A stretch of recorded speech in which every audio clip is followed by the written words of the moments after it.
Kawai nagi dukat ke yang dorbar tauan ke jela ke kong amparin Lyngdoh, mentah ke sengi ke laong, baka jingkiew dor jong ke petrol hadu 100tyngka litar, kan kata shibun ya ki Paidbah. Haba keren ni kilat betai kebuar, ke kong amparin Lyngdoh ke balong ru ke seng kongres, ke laong baka la bensungo tu ya ke jingkiew dor jong ke petrol hajela, ha Meghalaya ha kapor baka jela kadang dona pedeng ke jingsyak kata na uknyang corona. Hakate kapor kapiang ya ke sarkar ban o kajana kandiat halor jong ke petrol. Henry menta bagi aka kalalong kumba mensua kam syong hok ya ke sarkar jela bakan di ya ke petrol hadu 100tyngka litar. This is so disappointing.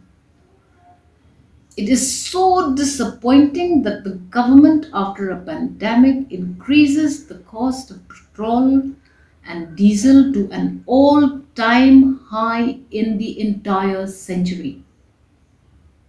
We have never seen this kind of a pricing. Again, we need to know why is this hike on oil products happening in the state? Why? What is going on with all of these taxes? Where is this tax being increased? What for? For what purpose?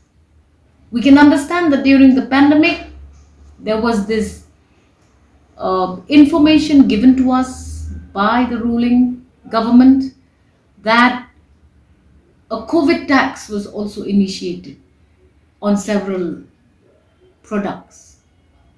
But why now? An automatic impact of petrol and diesel price hike to 100 rupees per litre will definitely pinch the common man and his essential supplies. There is no two ways about it. In the last hike, there was this information circulated. The government of India had increased the price of petroleum and diesel by 34, 36, 38, 46 rupees in various times in the last 24 months.